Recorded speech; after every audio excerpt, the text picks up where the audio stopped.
आज हम बात करने जा रहे हैं एक एक्ट्रेस के बारे में जो एक्ट्रेस से ज्यादा नेता लगती है और जितनी अच्छी राजनीति नेता नहीं खेलते उससे ज्यादा अच्छी वो खेल लेती है। और उसने ट्रेन तो नेपोटिज्म की पकड़ी थी, लेकिन गलती से नेपोटिज्म की ट्रेन के बाद वो कब नेता वाली ट्रेन में बैठ गई उसे पता नहीं चला।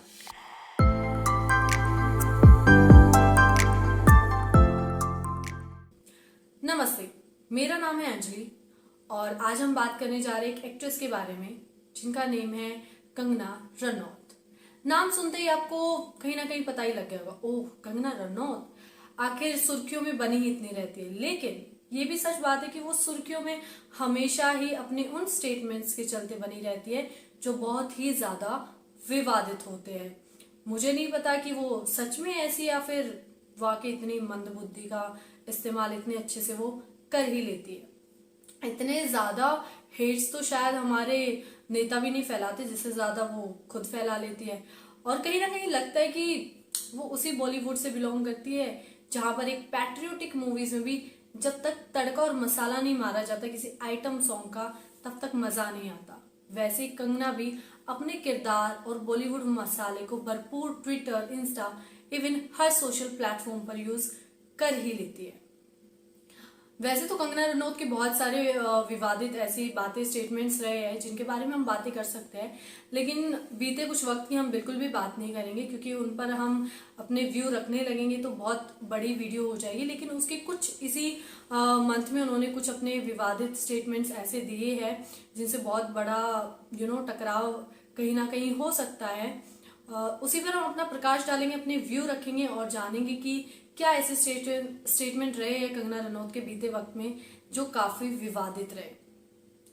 तो इसी मंथ कंगना रनौत को पद्मश्री पुरस्कार से सम्मानित किया गया था, हम सभी जानते हैं। और पता नहीं उनमें कोई अहंकार आया या फिर उनको लगा कि उफ अब तो बोलना बनता ही है, तो कंगना रनौत आ गई अपने वही स्टेटमेंट्स पुराने घिसे पिटे कि कुछ ऐसा बोल दो सुर्खियों में आ जाए, लोग आके चाहे गाली दे लेकिन कम से कम आए तो सही। तो कंगना रनौत में बीते वक्त में जब उनको पद्मश्री से सम्मानित किया गया, नेक्स्ट डे उनको एक इंटरव्यू के लिए बुलाया गया था जिसमें उन्होंने बैठ के बड़े ही एटीट्यूड के साथ बोला कि 1947 की आजादी तो भीख में मिली थी, असली आजादी तो 2014 में मिली।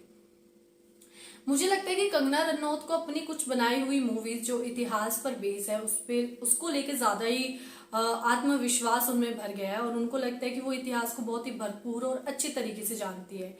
इसलिए उनको लगता है कि मैं कुछ भी करूं, कुछ भी कहूं, जाके बोल ही देती हूँ, क्या फर्क पड़ता है, मुझ जितनी हिस्ट्री तो शायद ही किसी को पता होगी। लेकिन कंगना रनौत भूल जाती है किसी हिस्ट्री बेस पर अपनी मूवी में किरदार को निभाना और असल में इतिहास को जानना उतना ही फर्क है जितना जमीन और आसमान में। लेकिन कंगना रनौत भूल जाती है। इस स्टेटमेंट के बाद बहुत सारे लोग उसके अगेंस्ट भी थे। उनका तो छोड़ो, मुझे दुख उनके लिए आया जो कंगना रनौत के हित में आए। किसी भी विचारधारा को जस्टिफाई करने के लिए पहले उसको सुना जाता है, सोचा जाता है और फिर उसके बारे में अपने व्यूज या उसके सपोर्ट में उतरा जाता है। लेकिन अब कंगना रनौत जितनी मंदबुद्धि है उतने ही उनके सपोर्टर और उनको फॉलो करने वाले। तो कंगना रनौत के बहुत सारे लोगों ने उनकी उस विचारधारा, उनके स्टेटमेंट को जस्टिफाई भी किया, वीडियोस भी बनाई, कुछ लोग सपोर्ट में भी आए। खैर अब क्या करें, डेमोक्रेटिक कंट्री है, कुछ राइट्स है तो हम भी कुछ नहीं कह सकते। लेकिन हमेशा ही कंगना रनौत को ऐसा लगता है कि ओह अब मैं यार चर्चा में नहीं हूँ, लोग मुझे भूल गए तो क्या करूं। तो फिर सोचती है चलो किरदार में उतरती है। और किरदार कौन सा?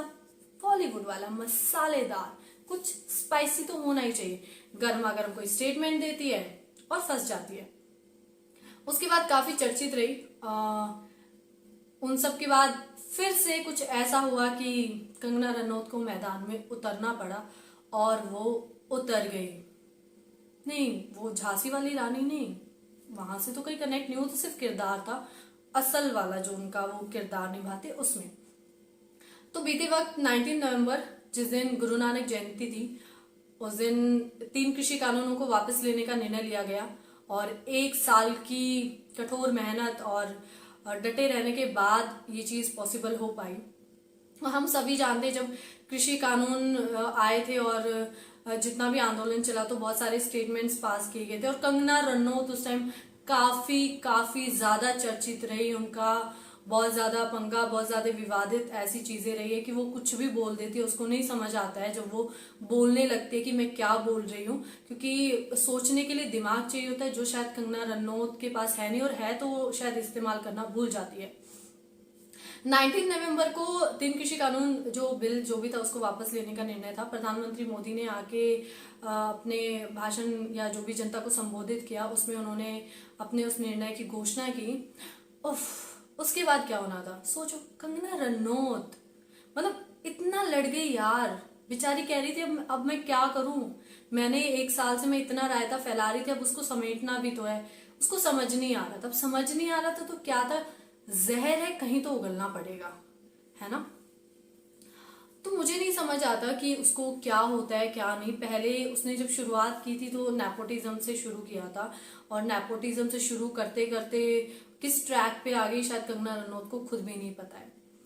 तो कंगना रनौत ने एक बहुत ही अजीब सा अपना आई थिंक इंस्टा पे उन्होंने अपना शेयर किया, अपनी वीडियो उनकी काफी वायरल हुई और जो काफी विवादित है।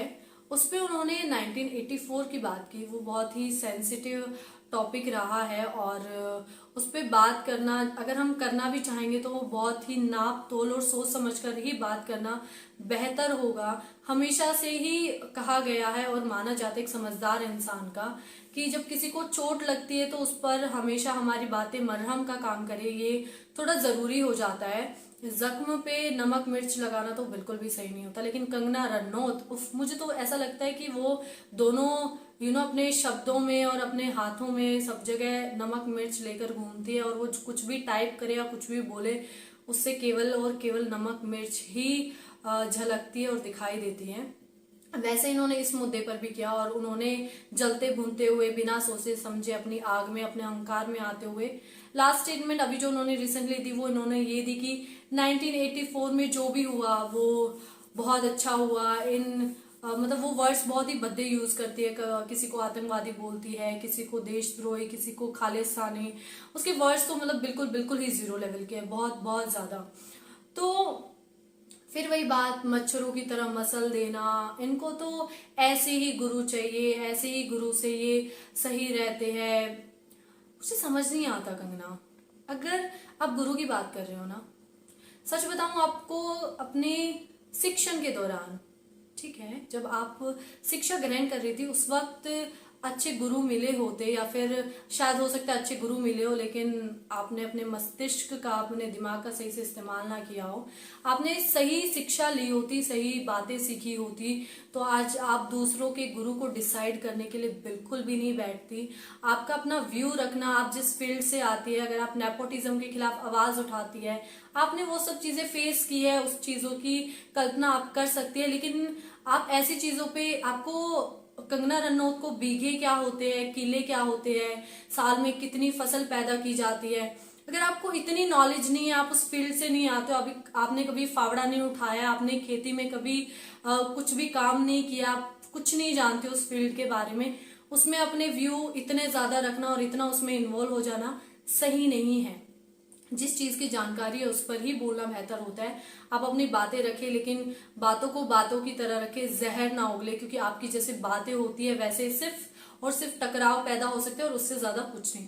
मुझे ऐसा लगता है कि कंगना रनौत बहुत बड़ी अटेंशन सीकर है।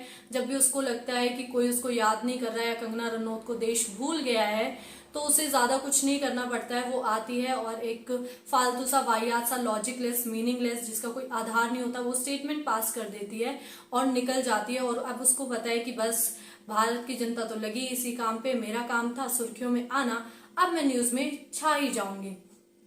कंगना रनौत की बातों में कोई मीनिंग नहीं होता है, उसका कोई अर्थ नहीं होता है, वो कोई भी बात सोच समझ के नहीं बोलती है। ये मेरा व्यू था।